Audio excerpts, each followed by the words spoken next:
Estaba celebrando mi cumpleaños 62 en casa, cuando mi nieta de apenas 10 años, discretamente, puso una nota en mi mano. «Abuela, no comas esto, confía en mí», decía. Me quedé helada. Decidí cambiar mi cupcake por el de mi nuera, y lo que pasó 5 minutos después me dejó en shock. Pero antes de continuar, asegúrate de estar suscrito al canal y escribe en los comentarios: ¿desde dónde estás viendo este video? Nos encanta saber hasta dónde están llegando nuestras historias. Mi nombre es Guadalupe, y nunca imaginé que mi cumpleaños sería el día en que mi vida sería salvada, pero también el día en que descubriría hasta dónde puede llegar la traición familiar. Javier, mi hijo, había planeado una pequeña fiesta en su casa. Era una celebración íntima, solo nosotros 4, yo, él y Alondra, mi nuera, además de Sofía, mi nieta de 10 años. Su casa era acogedora, decorada con buen gusto en tonos beige y azul, colores que Alondra siempre decía que combinaban con la energía de la familia. Las paredes estaban decoradas con fotografías de nuestra familia, aunque noté que las imágenes donde yo aparecía sola con Javier habían disminuido gradualmente en los últimos meses. Pequeños detalles que, mirando hacia atrás, debieron haberme alertado. El ambiente era agradable esa tarde de primavera. La mesa del comedor había sido arreglada con esmero, con un mantel de encaje que yo misma les había regalado la Navidad pasada. En el centro, un pequeño arreglo de margaritas, mis flores favoritas, y 4 lugares impecablemente puestos. La luz del sol entraba por las amplias ventanas, creando un ambiente dorado y acogedor que contrastaba con lo que estaba a punto de suceder. Alondra había preparado mis platos favoritos: pollo asado con hierbas, papas gratinadas y una ensalada de hojas frescas. Para el postre, había hecho cupcakes de chocolate con cobertura de queso crema, una receta que yo le había enseñado en los primeros años de su matrimonio con Javier. En ese momento, lo interpreté como un gesto de cariño, una forma de honrarme. Qué ingenua fui. «Mamá, estás maravillosa hoy», dijo Javier, abrazándome al llegar. Sus ojos brillaban con ese afecto genuino que siempre me calentó el corazón. Alondra me recibió con su habitual sonrisa contenida, un beso rápido en cada mejilla y un abrazo que siempre me pareció más protocolario que afectuoso. Sofía, sin embargo, estaba diferente. Normalmente habladora y alegre, la niña parecía tensa, casi asustada. Sus grandes ojos marrones evitaban el contacto con los míos, y cuando Alondra le pidió que me diera un abrazo, lo hizo con una rigidez que me intrigó. Atribuí su comportamiento a alguna discusión familiar o problema en la escuela. Los niños a menudo cargan pequeños mundos de preocupación que los adultos no podemos imaginar. La cena transcurrió con aparente normalidad. Conversamos sobre temas cotidianos: el trabajo de Javier en la compañía de seguros, las clases de yoga para adultos mayores a las que yo había comenzado a asistir, el progreso de Sofía en la escuela. Alondra hablaba poco, pero eso no era inusual. Siempre la consideré una mujer más reservada, aunque ahora me doy cuenta de que confundí frialdad calculadora con timidez. Noté, sin embargo, pequeños detalles inquietantes. La forma en que Alondra revisaba su celular repetidamente por debajo de la mesa. La manera en que sus ojos se fijaban en mí cuando creía que yo no la estaba mirando. El tamborileo nervioso de sus dedos en la mesa. Y, más perturbador, los intercambios de miradas entre ella y Javier, miradas que parecían llevar mensajes que yo no podía descifrar. «Es hora de cantar ¡Feliz cumpleaños!», anunció Javier después de la comida, trayendo los cupcakes en una bandeja decorativa. En lugar de un pastel tradicional, Alondra había preparado varios cupcakes y uno de ellos tenía una pequeña corona encima. Pensé que el gesto era conmovedor, ignorando la voz interior que se preguntaba por qué no había velas para soplar. Fue cuando comenzamos a cantar «Feliz cumpleaños» que Sofía, sentada a mi lado, aprovechó el momento de distracción de sus padres para deslizar un pequeño pedazo de papel en mi mano. El movimiento fue tan discreto y rápido que ni Javier ni Alondra se dieron cuenta. La niña me lanzó una mirada intensa, casi implorativa, antes de volver a cantar con una voz forzadamente animada. Con el corazón acelerado sin saber por qué, mantuve el papel cerrado en mi mano. Esperé hasta que Javier saliera a buscar la cámara de fotos y Alondra fuera a la cocina a buscar platos para servir los cupcakes. Con manos temblorosas, desdoblé el papel por debajo de la mesa, manteniéndolo escondido de todos. El mensaje, escrito con la letra infantil pero urgente de Sofía, decía: «Abuela, no comas el cupcake, tu vida corre peligro, confía en mí». Su letra parecía desesperada, como si lo hubiera escrito a toda prisa. El mundo pareció detenerse. El sonido de todo a mi alrededor se convirtió en un zumbido distante. Miré el cupcake frente a mí, tan inocente, tan tentador. Mis ojos se encontraron con los de Sofía, que me observaba con intensidad, su pequeña cabeza inclinándose en un movimiento casi imperceptible de negación. Mi primera reacción fue de incredulidad. Seguramente mi nieta estaba imaginando cosas, pero algo en los ojos de Sofía, una urgencia y miedo genuinos, me hizo dudar. Rápidamente guardé la nota en el bolsillo de mi pantalón cuando Alondra regresó con los platos. Su sonrisa parecía normal, pero ahora la veía diferente. Había algo depredador en ella, algo calculador que me hizo sentir un escalofrío en la espalda. «Abuela, elige tu cupcake», dijo Sofía con una voz extrañamente enfática. Sus ojos estaban fijos en los míos, tratando de comunicar algo más. Alondra intervino rápidamente. «No, querida, ya le separé uno especial a la abuela. Este de aquí, con esa pequeña corona, hecho con más cariño». Ella empujó el cupcake hacia mí. Sus ojos se movían nerviosamente entre mi cupcake y mi rostro, como si estuviera esperando que lo comiera. Pero esperé el momento adecuado y tomé una decisión que cambiaría todo. Aprovechando un momento en que todos estaban distraídos con una historia divertida que mi hijo contaba, discretamente quité la pequeña corona de mi cupcake y lo cambié por el de Alondra.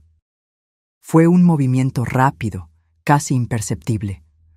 Cuando hablé de comer los cupcakes, mi hijo dijo: «Hagamos un brindis antes», propuso, levantando su copa de vino. «Por mamá, la mujer más fuerte y amorosa que conozco. ¡Feliz cumpleaños!». Brindamos, bebimos, y entonces Alondra sugirió que todos mordiéramos nuestros cupcakes juntos para tomar una foto. Fingí llevar el mío a la boca, pero no lo mordí, observando atentamente mientras Alondra le daba un generoso mordisco a lo que debía ser mi cupcake. Pasaron exactamente 10 minutos de conversación normal. Estábamos recordando historias antiguas cuando noté el primer cambio en Alondra. Su frente comenzó a brillar con un ligero sudor, a pesar del ambiente fresco. Sus manos, siempre tan controladas, temblaban levemente al sostener el vaso de agua. «¿Estás bien, querida?», preguntó Javier, notando su palidez repentina. «Creo que sí», respondió ella con voz débil. «Tal vez algo que comí no me cayó bien». Sus ojos se encontraron con los míos por un segundo. Una mirada de confusión que rápidamente se transformó en comprensión horrorizada. Ella lo sabía. Sabía que yo había cambiado los cupcakes y ahora estaba sintiendo los efectos de lo que fuera que había puesto en el mío. Sofía observaba la escena con los ojos muy abiertos, una mezcla de miedo y alivio en su pequeño rostro. Mi corazón se encogió por ella. Qué carga para una niña tan joven descubrir que su propia madre era capaz de tal maldad. «No me siento bien», murmuró Alondra, levantándose bruscamente. Sus piernas se dieron casi de inmediato, y Javier apenas tuvo tiempo de sostenerla antes de que cayera. «Alondra», gritó él, el pánico evidente en su voz. «¿Qué está pasando? Estás pálida». Ella no pudo responder. Sus ojos se voltearon y comenzó a temblar descontroladamente, un sudor frío cubriendo su rostro ahora grisáceo. «Llama a una ambulancia», ordené, manteniendo la calma a pesar del caos interior que sentía. «Ahora, Javier». Mientras mi hijo corría al teléfono, me arrodillé al lado de Alondra. No por compasión, aunque parte de mí estaba horrorizada con lo que estaba presenciando, sino para asegurarme de que sobreviviera para enfrentar las consecuencias de sus acciones. Sofía se acercó a mí, temblando. «Abuela», susurró. No sabía qué hacer. Escuché a mamá hablando por teléfono anoche, diciendo que había conseguido un medicamento fuerte para el corazón y que lo iba a poner en tu cupcake. Dijo que nadie sospecharía porque ya estabas olvidando las cosas. Abracé a mi nieta con fuerza, protegiéndola del horror que se desarrollaba frente a nosotros. Hiciste lo correcto, mi amor. Salvaste mi vida. El viaje en ambulancia al hospital fue una pesadilla. Alondra había perdido el conocimiento por completo. Los paramédicos trabajaban frenéticamente, hablando de digoxina y posible envenenamiento. Javier estaba en shock, dividido entre el miedo por su esposa y la confusión sobre lo que realmente había sucedido. «Mamá, ¿qué está pasando?», me preguntó en el asiento trasero de la ambulancia, su voz quebrada. «¿Cómo sucedió esto?». Sostuve la nota de Sofía en mi bolsillo, sabiendo que el momento de la verdad había llegado. Pero antes de que pudiera responder, llegamos al hospital, y la urgencia de salvar a Alondra pospuso la conversación que cambiaría a nuestra familia para siempre.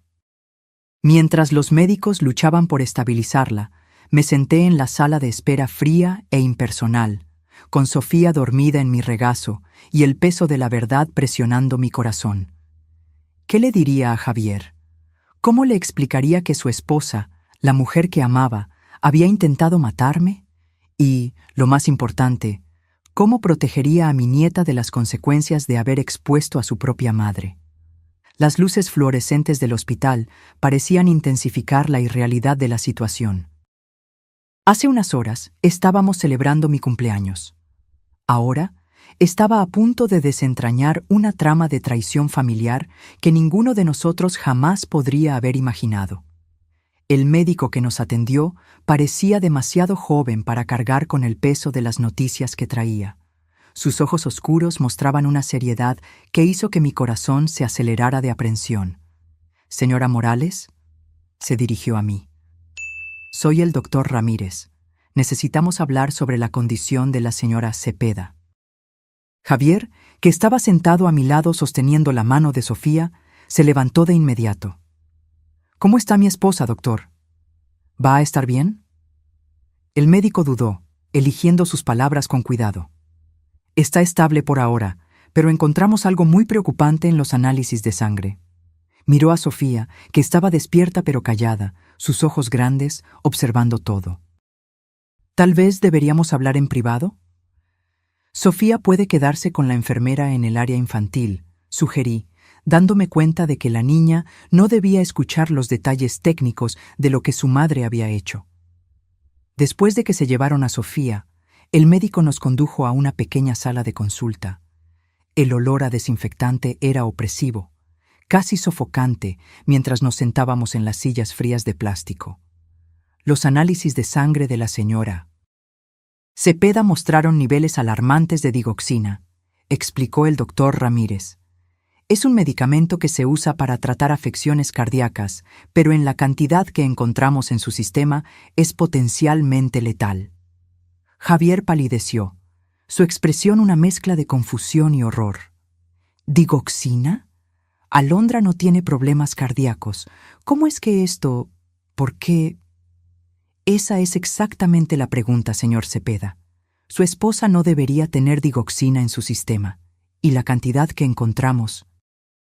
El médico hizo una pausa significativa.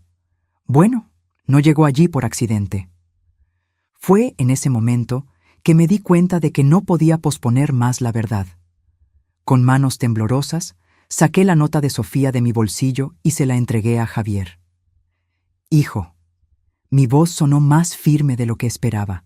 «Sofía me dio esto antes de cortar los cupcakes». Javier leyó la nota. Sus manos comenzaron a temblar incontrolablemente. Me miró, luego al médico, una expresión de incredulidad total en su rostro. «No puede ser», murmuró. «Alondra nunca... Ella no haría...». «Cambié los cupcakes, Javier», confesé, sintiendo que un peso enorme salía de mis hombros con la verdad. Lo que Alondra está sintiendo ahora era lo que yo estaría sintiendo si hubiera comido lo que ella preparó para mí. El médico observaba nuestra interacción con una expresión grave. Señor Cepeda, señora Morales, tendré que reportar esto a la policía. El envenenamiento es un asunto serio, especialmente considerando los niveles de toxicidad que encontramos. Javier parecía haber envejecido 10 años en pocos minutos.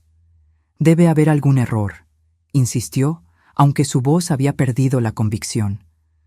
Tal vez fue un accidente. Tal vez confundió los ingredientes. Hijo, le dije suavemente, sabes que no fue un accidente. Sofía escuchó a Alondra hablando de esto por teléfono. Y piensa bien. ¿No notaste cambios en mi comportamiento en los últimos meses? ¿Confusión, olvidos, mareos? Su rostro mostró el momento exacto en que la comprensión lo golpeó. Dios mío, susurró.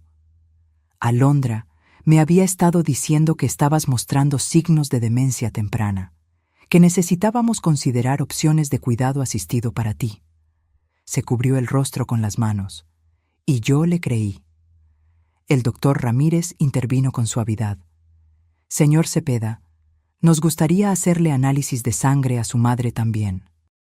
Si su esposa ha estado administrándole digoxina a la señora Morales por algún tiempo, necesitamos evaluar los daños potenciales en su corazón. Acepté de inmediato. Mientras el médico salía para preparar los análisis, me quedé a solas con mi hijo, un abismo de traición y horror entre nosotros. Mamá, Javier finalmente habló con la voz ahogada. ¿Cómo pudo pasar esto? ¿Por qué? ¿Por qué Alondra le haría algo así a ti? Dinero, probablemente, respondí, sintiendo una extraña calma ahora que la verdad estaba saliendo a la luz. ¿Recuerdas la herencia que recibí de la tía Gabriela hace 6 meses? Fue cuando los olvidos comenzaron, cuando Alondra comenzó a visitarme más, siempre trayendo té o comida preparada especialmente para mí. Javier pareció físicamente golpeado por mis palabras. Ella estaba planeando matarte y usar mi nombre, nuestra relación, para conseguir tu dinero. Y Sofía lo descubrió, agregué. Imagina el peso que esa niña ha cargado, descubriendo lo que su propia madre estaba haciendo.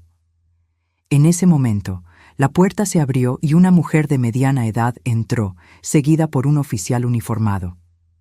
Señora Morales, señor Cepeda, soy la detective Méndez.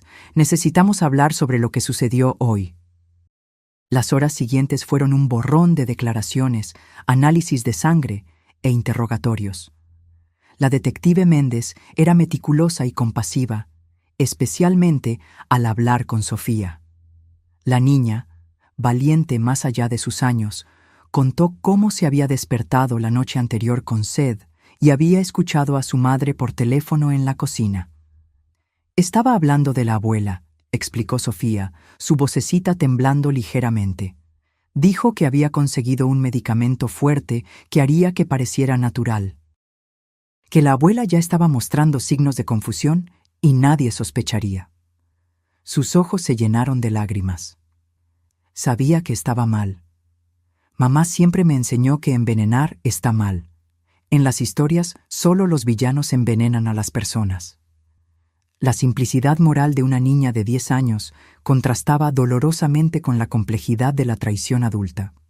Mientras Sofía hablaba, sostuve su mano, maravillada con su valentía y claridad de pensamiento. Los resultados de mis análisis de sangre confirmaron nuestras sospechas. Había rastros de digoxina en mi sistema, no lo suficiente para ser fatal, pero indicando claramente que había estado siendo envenenada gradualmente durante semanas, tal vez meses. El envenenamiento crónico con digoxina puede causar confusión, problemas de memoria, fatiga, explicó el doctor Ramírez. Síntomas fácilmente atribuibles a la edad o demencia temprana, especialmente por familiares sin entrenamiento médico. La detective Méndez tomó notas detalladas. Señor Cepeda, ¿su esposa alguna vez sugirió cambios en el testamento o en las finanzas de su madre? Javier parecía destrozado al responder. Sí. Hace 2 semanas logró que mi madre firmara un poder que me daba control sobre sus finanzas en caso de que su condición empeorara. Yo pensé que estábamos ayudando. ¿Y dónde están esos documentos ahora? En nuestra caja fuerte en casa, junto con los otros documentos importantes. La detective le pidió a Javier que recuperara esos papeles lo antes posible. Necesitaremos investigar cuándo fueron redactados y quién los preparó. Los documentos obtenidos bajo falsas premisas o coerción son legalmente inválidos. Mientras esta conversación sucedía, yo observaba a Sofía, que se había acurrucado en una silla en la esquina de la sala. Sus pequeños hombros cargaban un peso inmenso. Había denunciado a su propia madre, algo que ninguna niña debería tener que hacer. Me acerqué a ella y me arrodillé, ignorando el dolor en mis rodillas. Sofía, mi amor, quiero que sepas que hiciste lo correcto. Fuiste muy, muy valiente. Sus ojos, tan parecidos a los de Javier, se encontraron con los míos. ¿Mamá irá a prisión? ¿Cómo responder a eso? ¿Cómo explicarle a una niña que sí, su madre probablemente iría a prisión por intentar matar a su abuela? ¿Que nuestra familia nunca más sería la misma? No sé qué va a pasar con tu madre, respondí honestamente. Pero sé que tú, tu papá y yo estaremos juntos. Nos cuidaremos unos a otros, pase lo que pase. Ella asintió, una comprensión más allá de su edad en sus ojos. Mamá hizo algo muy malo, ¿verdad? Sí, querida, respondí, sosteniendo sus pequeñas manos en las mías. Pero eso no significa que hiciste algo malo al contarnos. Salvaste mi vida, Sofía. Esa noche, ninguno de nosotros regresó a casa. Javier y Sofía se quedaron conmigo en un hotel cerca del hospital. Ninguno de nosotros queriendo enfrentar la casa que ahora parecía contaminada por la traición de Alondra. Sofía durmió entre nosotros en una cama grande, su respiración finalmente tranquila después de horas de llanto. En la oscuridad de la habitación, Javier me susurró: «Mamá, ¿cómo vamos a seguir adelante después de esto? ¿Cómo le explicamos a Sofía que su madre intentó? No pudo completar la frase. Día a día, respondí, sintiendo el peso y la sabiduría de mis 62 años. Así es como seguimos, un día a la vez, con verdad y amor. Mientras Sofía dormía entre nosotros, un símbolo de la inocencia en medio de la traición, me prometí a mí misma que, de alguna manera, encontraríamos un camino a través de esta pesadilla. No solo por mí, no solo por Javier, sino principalmente por esta niña valiente que había sacrificado tanto por hacer lo que era correcto. A la mañana siguiente, nos informaron que Alondra había recuperado el conocimiento. Su estado era estable, aunque los médicos continuaban monitoreando su corazón de cerca. La detective Méndez sugirió que la confrontara, con la policía presente para registrar cualquier confesión o declaración incriminatoria. No estoy segura de poder enfrentarla, confesé, sintiendo un temblor en las manos al pensar en mirar a los ojos de la mujer que había planeado metódicamente mi muerte. Lo entiendo completamente, respondió la detective con amabilidad. Pero su testimonio directo sería muy valioso para el caso, y francamente, señora Morales, muchas víctimas encuentran un cierto cierre al confrontar a sus agresores. Javier se ofreció a ir conmigo, pero decidimos que Sofía debería quedarse con una asistente social durante esa visita. La niña ya había enfrentado suficiente trauma y verla ciertamente desestabilizaría a Alondra, potencialmente comprometiendo el interrogatorio. Caminando por los pasillos del hospital hacia la habitación de Alondra, sentí como si estuviera caminando hacia mi propia ejecución. El olor a desinfectante parecía más fuerte, las luces fluorescentes más duras. Javier sostenía mi brazo, pero no sabía si era para darme apoyo o para buscar fuerza. 2 policías uniformados custodiaban la puerta de la habitación. Adentro, Alondra estaba pálida contra las sábanas blancas, tubos intravenosos conectados a su brazo. Cuando nos vio, su rostro mostró una mezcla desconcertante de emociones: sorpresa, miedo Y luego, rápidamente, una máscara de preocupación y vulnerabilidad. Guadalupe, dijo con voz débil, extendiendo una mano hacia mí.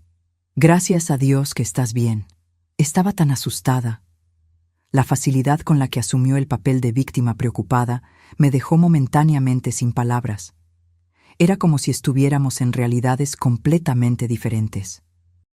No, Alondra, respondí finalmente, manteniendo distancia de la cama.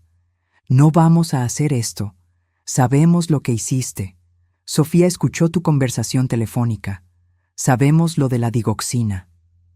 Al mencionar a Sofía, vi el primer destello de genuino shock en su rostro. No había considerado que su hijastra pudiera ser la fuente de la denuncia. Por un momento, su máscara se deslizó, revelando algo frío y calculador en sus ojos. No sé de qué estás hablando, insistió, pero su voz había perdido la fragilidad fingida. Estoy confundida. Los médicos dijeron que fui envenenada. ¿Cómo puedes acusarme de algo así cuando yo soy la víctima? Javier, que había permanecido en silencio hasta entonces, dio un paso al frente. Encontramos los frascos, Alondra, en el fondo de tu cajón de lencería, digoxina, a nombre de un paciente que no existe. Eso era un farol. No habíamos buscado en su casa todavía, pero su reacción lo confirmó todo. Su rostro palideció aún más y por un instante vi pánico en sus ojos. No entienden, dijo, cambiando de táctica. Estábamos tratando de ayudar a Guadalupe. Está confundida, está perdiendo la memoria. Tú mismo lo viste, Javier. Sus episodios se están volviendo más frecuentes. No había episodios, respondió Javier, su voz temblando de rabia contenida. Eras tú, envenenándola lentamente, haciéndonos creer que estaba desarrollando demencia. ¿Por qué, Alondra? ¿Por su dinero? ¿Por la casa? Alondra mantuvo el silencio por un largo momento, evaluando sus opciones. La detective Méndez, que observaba desde la esquina, se acercó. Señora Cepeda, tenemos suficiente evidencia para arrestarla por intento de homicidio. Los análisis de sangre de la señora Morales muestran envenenamiento crónico por digoxina. Su propia sangre muestra una dosis casi fatal de la misma sustancia, y tenemos el testimonio de su hijastra. Su cooperación ahora podría ser considerada en la sentencia. Algo cambió en los ojos de Alondra entonces, una rendición tal vez, o un frío recálculo de sus posibilidades. Se recostó en las almohadas, repentinamente pareciendo más compuesta, casi profesional. Guadalupe está vieja, dijo simplemente, como si constatara un hecho meteorológico. ¿Tiene, qué, 62 años? ¿Cuánto más de vida útil y digna le quedaría? ¿5 años? ¿10? ¿Y luego qué? Pañales, confusión, una carga para todos nosotros. Sus palabras me golpearon como golpes físicos. La crueldad casual, la forma en que había reducido mi existencia a una inconveniencia con fecha de vencimiento. Le estaba ofreciendo una salida misericordiosa, continuó Alondra. Una muerte tranquila, sin dolor, sin la indignidad del deterioro. Y sí, luego Javier tendría la herencia, que es su derecho como hijo único. Él podría finalmente dejar ese trabajo mediocre. Podríamos darle a Sofía la educación que se merece. Intentaste matarme, dije, encontrando mi voz finalmente. Te acercaste a mí, fingiste que te importaba, mientras me envenenabas poco a poco. ¿Cómo pudiste, Alondra? Confié en ti. Por primera vez, algo parecido a emoción genuina cruzó su rostro. No remordimiento, sino una especie de irritación impaciente. Por favor, Guadalupe, no seas tan dramática. ¿Crees que eres especial? Solo eres una anciana con dinero. Hay miles como tú, aferrándose a recursos que podrían beneficiar a la generación más joven. Javier avanzó, su rostro contorsionado de furia. «Cállate. ¿Cómo puedes hablar así de mi madre? ¿Cómo pudiste hacernos esto a nosotros? ¿A Sofía? ¿Pensaste en cómo esto afectaría a tu propia hija?» «Sofía es joven», respondió Alondra fríamente. «Lo superará. Los niños son resilientes». La detective Méndez le hizo un gesto al oficial que estaba grabando la conversación. Creo que tenemos suficiente. Señora Cepeda está formalmente arrestada por el intento de homicidio de Guadalupe Morales. Tiene el derecho de permanecer en silencio. Mientras la detective recitaba los derechos de Miranda, observé el rostro de Alondra. No había arrepentimiento allí, solo una especie de cálculo frío, como si aún estuviera evaluando ángulos, buscando una salida. Sus ojos se encontraron con los míos por última vez, y vi algo que me heló hasta la médula.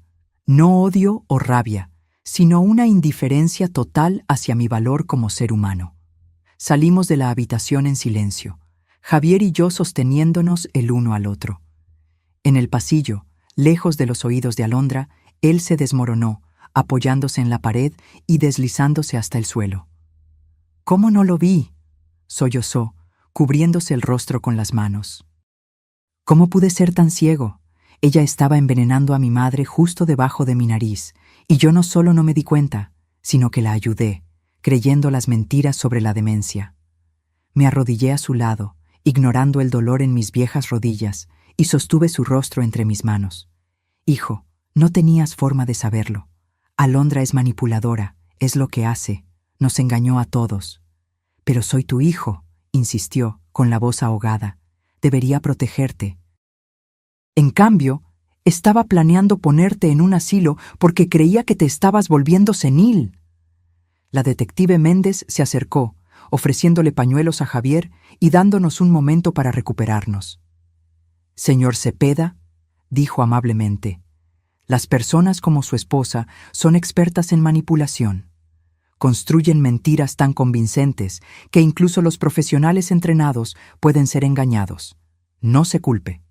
Regresamos al hotel, donde Sofía nos esperaba con la asistente social. La niña corrió a los brazos de su padre tan pronto como nos vio, y mi corazón se encogió al ver el vínculo entre ellos, algo genuino y puro en medio de tanta falsedad. Los días siguientes fueron un borrón de declaraciones policiales, consultas con abogados y largas conversaciones con psicólogos, especialmente para Sofía. Alondra fue transferida del hospital a la prisión tan pronto como su estado de salud lo permitió, acusada formalmente de intento de homicidio premeditado. La investigación reveló horrores que ni imaginábamos. En su computadora, la policía encontró extensas búsquedas sobre envenenamiento por digoxina, síntomas de demencia y cómo falsificar documentos legales. También había correos electrónicos intercambiados con una inmobiliaria sobre la venta de mi casa, algo que sería posible tan pronto como el poder que me había hecho firmar entrara en vigor.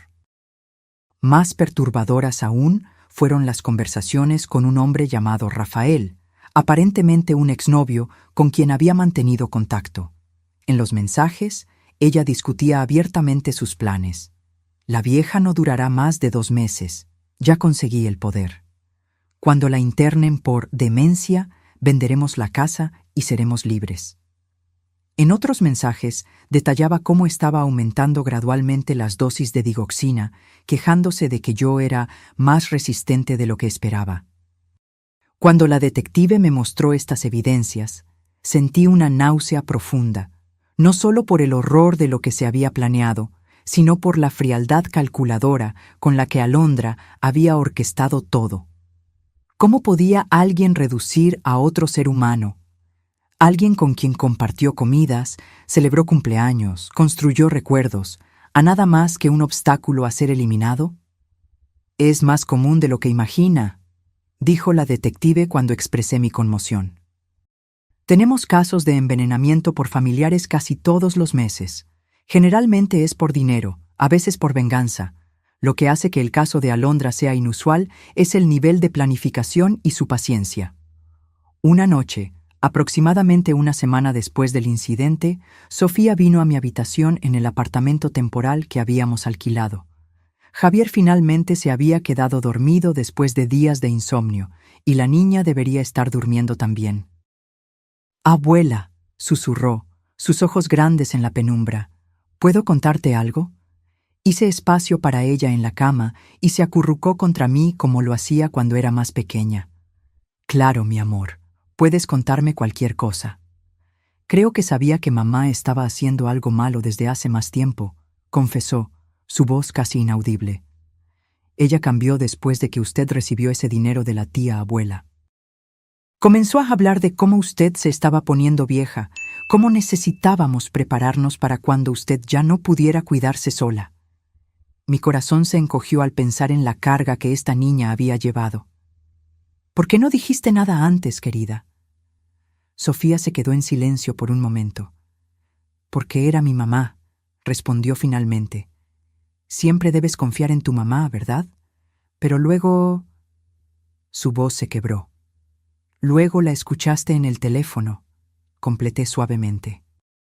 Ella asintió contra mi hombro. Se estaba riendo, abuela, riendo mientras hablaba de cómo iba a poner el medicamento en su cupcake especial, diciendo que sería poético que usted muriera en su propio cumpleaños. Un pequeño sollozo se escapó. ¿Cómo puede una mamá hacer algo así? No había una respuesta adecuada para esa pregunta. ¿Cómo explicarle a una niña de 10 años que algunas personas nacen sin la capacidad de sentir empatía, sin esa conexión fundamental que nos hace humanos? ¿Cómo darle sentido a lo que ni yo misma podía comprender? Algunas personas están enfermas por dentro, Sofía, dije finalmente. No de una manera que podamos ver, como cuando tienes fiebre o dolor de garganta. Es una enfermedad en el alma que hace que no puedan amar o preocuparse por los demás de la manera que deberían. ¿Mamá tampoco me amaba a mí? La vulnerabilidad en esa pregunta rompió mi corazón. Amor, no sé si Alondra es capaz de amar a alguien de la manera en que tú y yo entendemos el amor. Pero sé que tu padre te ama más que a nada en el mundo, y yo también te amo, mi valiente niña.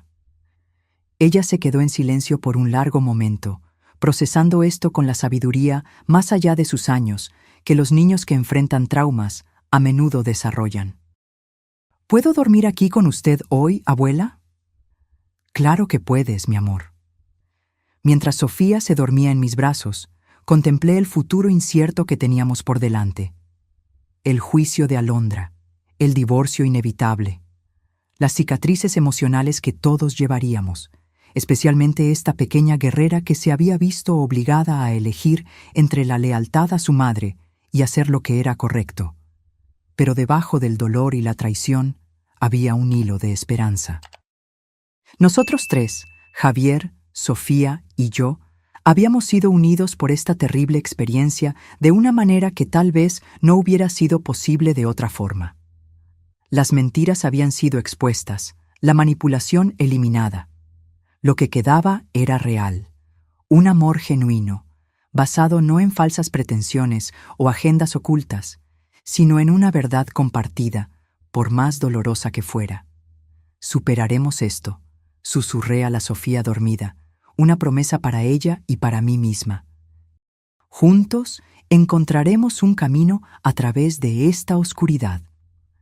El juicio de Alondra comenzó 6 meses después de mi fatídico cumpleaños.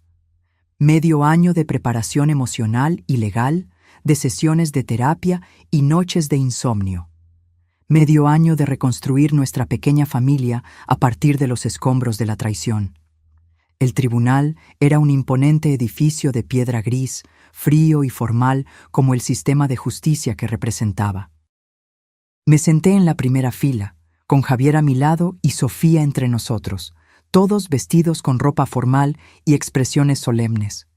La fiscal, una mujer de mediana edad llamada Carmen Vázquez, nos había preparado meticulosamente para este momento, pero nada podía realmente prepararnos para ver a Alondra entrar escoltada, vestida con un simple traje gris, el cabello recogido en un moño estricto. Parecía más pequeña de alguna manera, despojada del poder que una vez ejerció sobre nuestras vidas. Sus ojos recorrieron el tribunal, deteniéndose brevemente en nosotros. Cuando su mirada se encontró con la de Sofía, vi algo que nunca antes había notado. Una chispa de algo casi humano, rápidamente suprimida.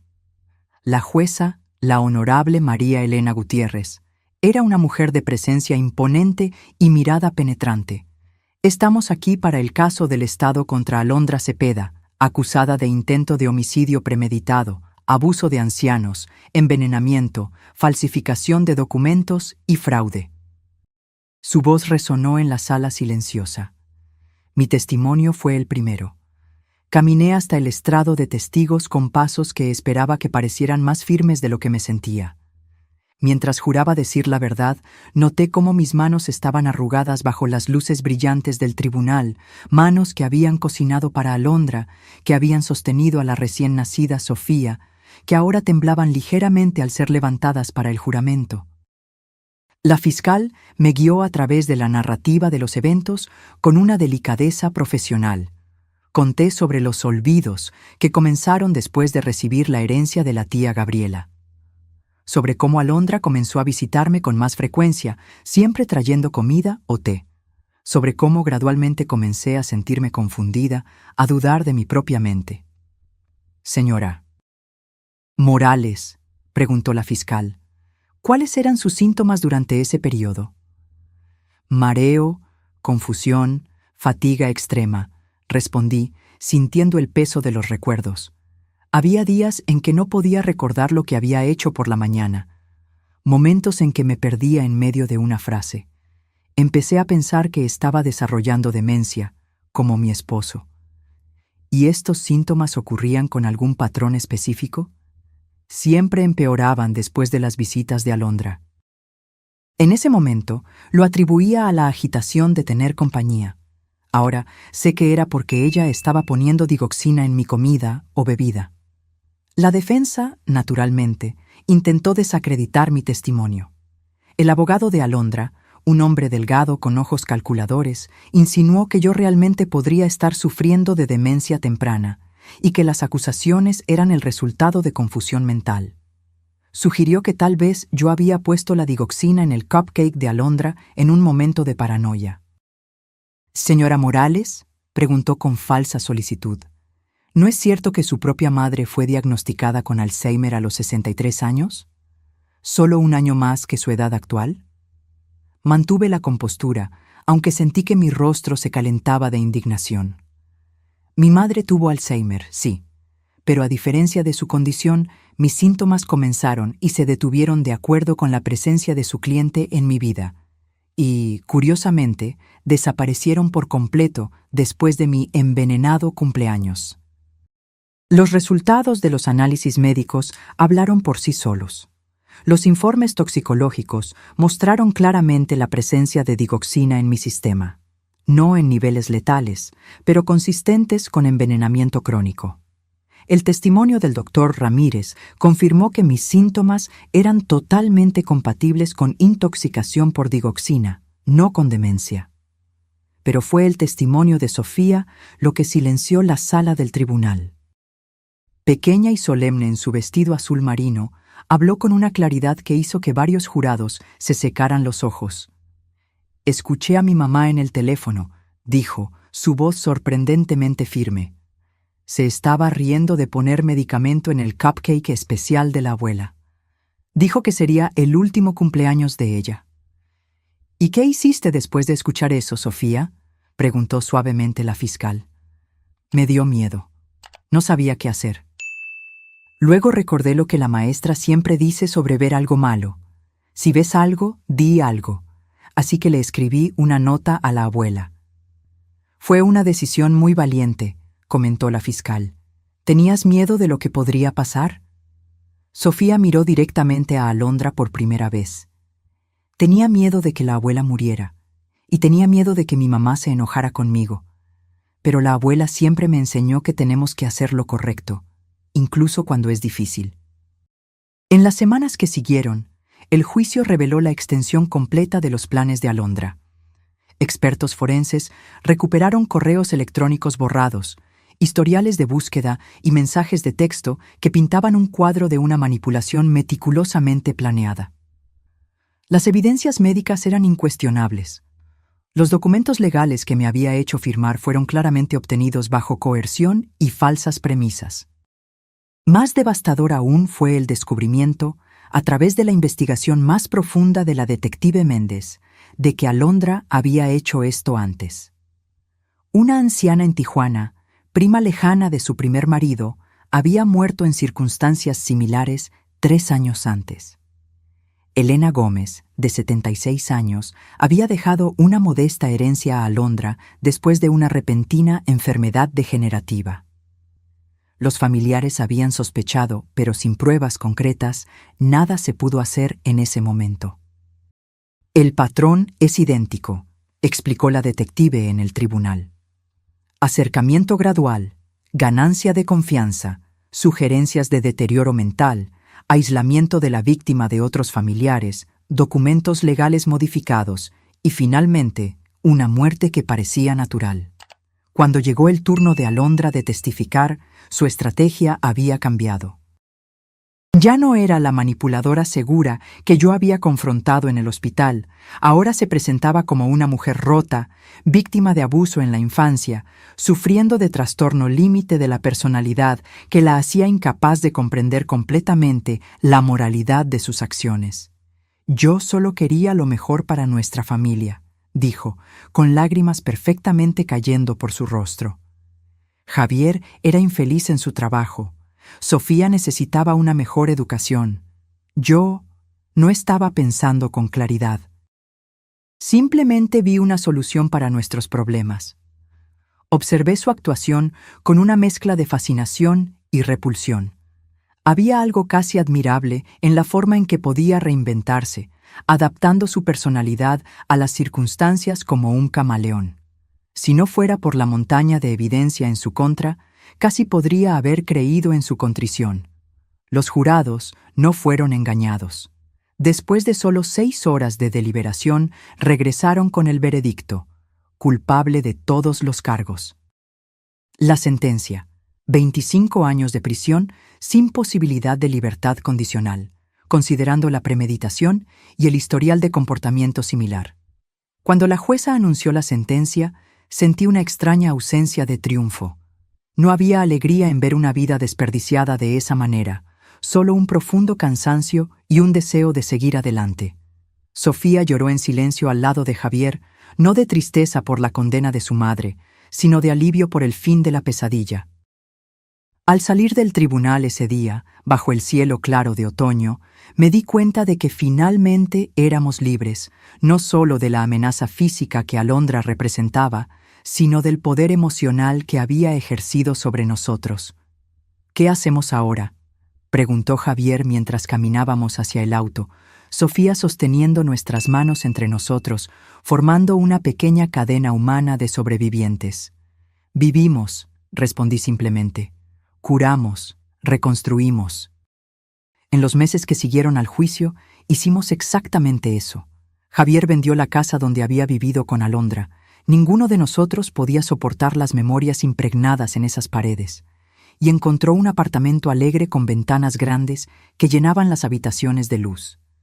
Sofía cambió de escuela, un nuevo comienzo donde no sería la niña cuya madre intentó matar a su abuela. Yo también hice cambios. Vendí mi antigua casa, llena de recuerdos ahora manchados, y compré una pequeña casa de 2 habitaciones cerca del apartamento de Javier. Planté un jardín en el patio trasero, algo que siempre quise hacer, pero nunca había encontrado tiempo o energía. Había algo profundamente terapéutico en hundir las manos en la tierra, en nutrir vida nueva después de haber estado tan cerca de la muerte. Sofía pasaba las tardes conmigo después de la escuela mientras Javier trabajaba. Juntas, hacíamos pasteles y galletas, reclamando nuestras tradiciones culinarias del veneno de la traición. Yo le enseñaba a tejer, a jugar ajedrez, a reconocer las constelaciones en el cielo nocturno. A cambio, ella me enseñaba a usar una tableta, a jugar sus videojuegos favoritos, a comprender las complejidades de la música que los jóvenes escuchaban hoy en día. Gradualmente, las heridas comenzaron a cicatrizar. No perfectamente, siempre habría cicatrices, pero lo suficiente para que pudiéramos encontrar alegría de nuevo, para que pudiéramos confiar, aunque con cautela. Un año después del incidente del cupcake, celebramos mi cumpleaños 63. Fue una fiesta sencilla en el jardín de mi nueva casa, solo nosotros 3, más algunos nuevos amigos que había hecho en el grupo de apoyo para sobrevivientes de abuso de ancianos al que comencé a asistir. Javier preparó una parrillada y Sofía había decorado el patio con linternas de colores. No hubo cupcakes. Creo que nunca más podríamos mirar uno sin recordar. En su lugar, Sofía y Javier prepararon un pastel simple de chocolate. Cuando se encendieron las velas, miré los rostros a mi alrededor, iluminados por la luz dorada. Rostros de personas que me amaban genuinamente, sin segundas intenciones ni agendas ocultas. «Pide un deseo, abuela», dijo Sofía, con sus ojos brillando. Cerré los ojos y deseé lo que ya habíamos comenzado a construir. Una vida de verdad, de confianza restaurada, de amor que sana. Cuando soplé las velas, sentí no solo el peso de mis 63 años, sino también la ligereza de quien ha ganado una segunda oportunidad. Han pasado 3 años desde el cumpleaños, que casi fue mi último. Hoy, a los 65 años, me encuentro reflexionando sobre todo lo que ha cambiado y todo lo que he aprendido sobre la confianza, la traición y, sorprendentemente, el perdón. Javier encontró un nuevo amor. Carmen es profesora de literatura en la universidad local, una mujer de risa fácil y ojos amables que entró en nuestras vidas como una brisa fresca después de una tormenta. Al principio, Javier estaba reacio, cargando el peso de la culpa y el miedo. «¿Y si no puedo ver las señales de nuevo?», me confesó una noche. «¿Y si mi juicio está permanentemente comprometido?». «Hijo», respondí, sosteniendo sus manos, «lo que sucedió no fue un fallo de tu juicio. Fue el resultado de la habilidad excepcional de Alondra para manipular y engañar. Y ahora todos nosotros tenemos detectores de mentiras más agudos». Cuando Carmen vino a cenar a mi casa por primera vez, la observé con ojos entrenados por la amarga experiencia, pero donde Alondra había mostrado sonrisas calculadas e interés superficial, Carmen ofrecía risas genuinas y curiosidad sincera. Donde Alondra había aislado a Javier de mí, Carmen incentivaba nuestra relación, sugiriendo a menudo actividades para los 3, y pronto para los 4, incluyendo a Sofía. Sofía, ahora de 13 años, floreció bajo el cuidado constante de su padre y mi amor incondicional. La terapia la ayudó a procesar la traición de su madre y a entender que no había sido su culpa. «Tomaste la decisión más valiente y correcta posible», le aseguró su terapeuta repetidamente. «Salvaste a tu abuela y ayudaste a tu madre a enfrentar las consecuencias de sus elecciones». Aún hay días difíciles, por supuesto, días en que Sofía regresa de la escuela con ojos rojos porque algún niño cruel mencionó a su madre asesina. Días en que se pregunta si también podría volverse como Alondra, un miedo que abordamos de inmediato con amor y terapia. La bondad no es solo algo con lo que nacemos, le expliqué durante una de esas crisis. También es una elección que hacemos todos los días, y tú, mi querida, haces esa elección constantemente. La vida de Alondra en prisión sigue siendo una presencia periférica en nuestras vidas. Ella escribe cartas ocasionalmente, a Javier, a Sofía, incluso a mí. Las primeras eran manipuladoras, llenas de autovictimización e intentos sutiles de sembrar discordia. «Tu padre nunca te cuenta la verdad completa, Sofía», escribió una vez. «Pregúntale sobre nuestra cuenta bancaria secreta». No había cuenta secreta, solo otro intento de crear desconfianza. Con el tiempo, cuando sus manipulaciones no obtuvieron respuesta, las cartas se volvieron más honestas, o al menos tan honestas como alguien como Alondra puede ser. «No sé por qué hice lo que hice», escribió en su carta más reciente. «Hay algo roto en mí que no puedo arreglar». Javier lee las cartas. Responde ocasionalmente con actualizaciones simples sobre la vida de Sofía, pero mantiene límites firmes. Sofía, después de una cuidadosa consideración y discusiones con su terapeuta, decidió no leer las cartas de su madre hasta sentirse emocionalmente preparada, tal vez cuando sea mayor. Yo, sorprendentemente, respondí a una de las cartas de Alondra. no por un deseo de reconciliación o por una necesidad no resuelta de confrontación, sino por algo más complejo, un deseo de entender lo incomprensible. ¿Por qué yo?, le pregunté directamente. De todas las personas con recursos que podrías haber elegido como objetivo, ¿por qué la madre de tu marido? Su respuesta llegó semanas después, escrita con una letra extrañamente infantil para una mujer de su inteligencia. Estabas allí. Confiabas en mí. Era fácil. La crueldad casual de esas palabras me golpeó de una manera que ni siquiera sus acciones anteriores lo habían hecho. La aleatoriedad de eso. Podría haber sido cualquier persona con dinero que se cruzara en su camino y bajara la guardia. Este entendimiento trajo consigo un tipo extraño de liberación. La traición de Alondra nunca fue realmente sobre mí, mis fallas, mi ingenuidad, mis vulnerabilidades. Fue sobre los vacíos dentro de ella que nada podía llenar. Con esta comprensión vino no el perdón, exactamente, sino una especie de desapego. Ya no necesitaba cargar la ira como una armadura contra futuras traiciones. En su lugar, redirigí mi energía hacia algo más constructivo. Junto con otras 2 sobrevivientes de abuso de ancianos que conocí en el grupo de apoyo, fundé una pequeña organización llamada Vigilancia Plateada. Nuestro objetivo es educar a los ancianos y sus familias sobre las señales de abuso financiero y físico, especialmente cuando proviene de personas cercanas y de confianza.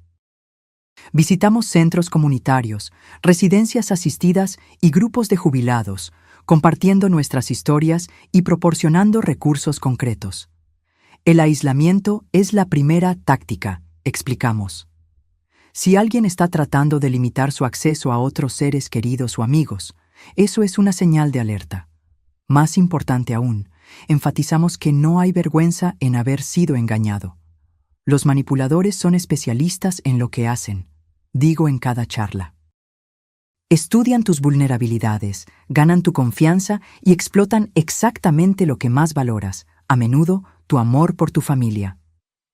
Nuestro trabajo generó un interés inesperado de los medios locales. Un periódico hizo un reportaje sobre nosotros, lo que llevó a una entrevista en la televisión.